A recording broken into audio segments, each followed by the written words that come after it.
Okay, so back to the stamping room for the second part of our tour. We'll start here. I'm trying to get it focus. It's an old Schmidt Stamper, kind of a rotary stamper. Works just like a typewriter. Dial in, letter number, whatever you want to stamp. And as you progress, it moves it down the bow of the key. You get to where you need to be. You need to move it back, just like a typewriter. Whoop, it goes back. And then you want to come in here?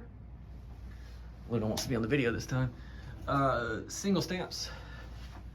Just standard 1/8 inch, 32nd inch, you know. Very rarely use these, and I'll show you why in a second, but they're here if we need them to.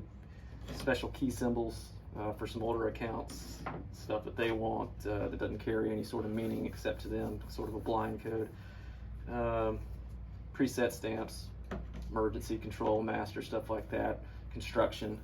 Really don't like stamping master on stuff, but we've had customers request it in the past, so that's why we did it. But already preset there, and then they just go into this old holder. And you stamp it that way. This also has a very nice steel block incorporated into it. Move it down.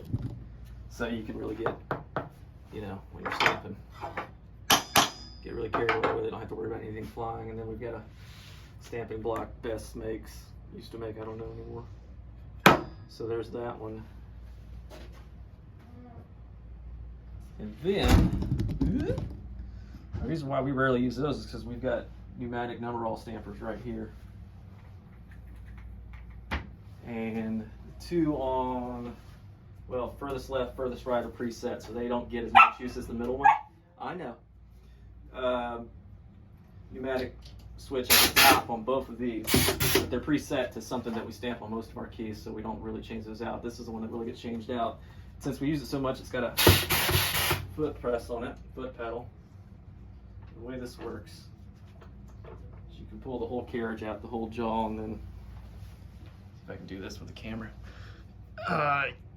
you just dial and select what you want to stamp, and obviously this part right here is what's going to go against the key. So when you see a blank, obviously that means it's not going to stamp. Let's see if I can do this upside down.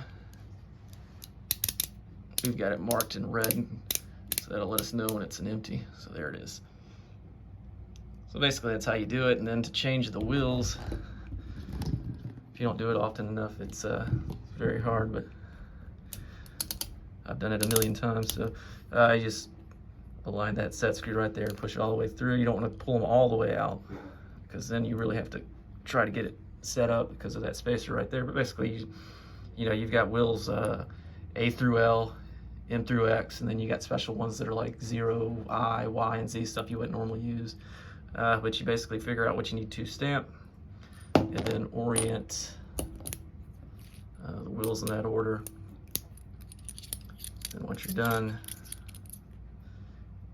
get it back as close as possible, set it in there, and just kind of fumble a bit to get those wheels in between those gates, I don't know what you'd call them, and kind of lift them and move them back into place. And then once this goes all the way through, it's good to go. Put it back with the stamper, tighten it down, dial it to what you need to be, and then it's ready to stamp.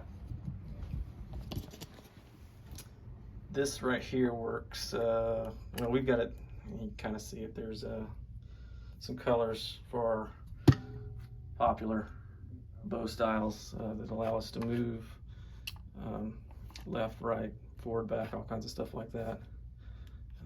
So there's that. But that's mostly the stamping room. It's got a lot of storage in it too, a lot of blanks over here. Oops. Again, stuff that's not really restricted. Well, I guess these kind of are. These are sergeant blade, stuff like that. I mean, just tons of blanks. Every blank you can imagine. And even some of the control key units. More up there. One of the neat things about this room, I guess, is that it stores our ice trays. And you may be thinking, why would they have that many ice trays? Well, the neat thing about ice trays is they have 16 slots. And most master keying software prints out key sets on 16 increments. So each one of these represents one page. So if you're cutting keys for a system, you know that page 1, well, here's tray 1. So you can get key set AA1 through AA16. You can stack your keys in there. So you don't really need this much all the time, but when you're doing thousands and thousands of cylinders and keys for one project, it helps to have them. You can see some of them, like this one was labeled 7 at some point. So obviously that went to page 7, but some of them still carry labels. But that's what those are for. And if you do any sort of big job, I would say invest in some ice trays because they're very cheap. And like I said, the 16-16 correlation is pretty cool. Helps keep things in order. Over here, well, we saw those punches last time, but up here we've just got various parts. These are all cams. Everything from Schlage Modular to Corbin, Russell, Sargent, even some older, well, not older, but tail pieces as well. I mean, there's tail pieces for Sargent 11 line, NDAL, stuff like that. Clips for Sargent 6300 cores galore. So that's all that. Sure, just kind of a catch-all for things. And then over here, well, this has pretty much been gutted because we did get more storage in our printing room, which I'll show you next time. But this is where we used to keep all the tail pieces and cams from Medico. You know, it's recorded Z01, Z08, whatever you had. Moved that all to the pinning room, which I'll show you on the next video. But we still keep some stuff in here, some odds and ends, tail pieces that don't get much use, enough to dictate use over there, but they still have their place. You know, twist rim, tail piece, stuff like that. These are very old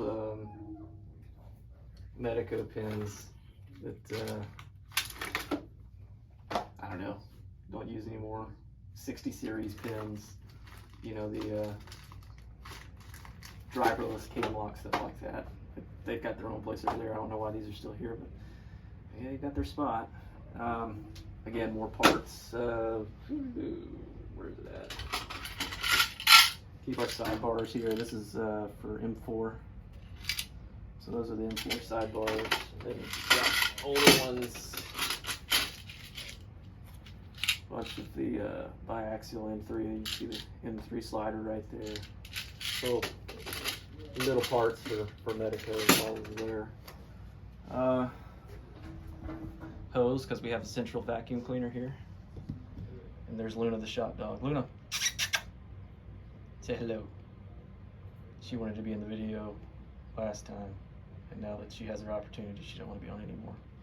But that's the stamping room, and next we'll do the pinning room.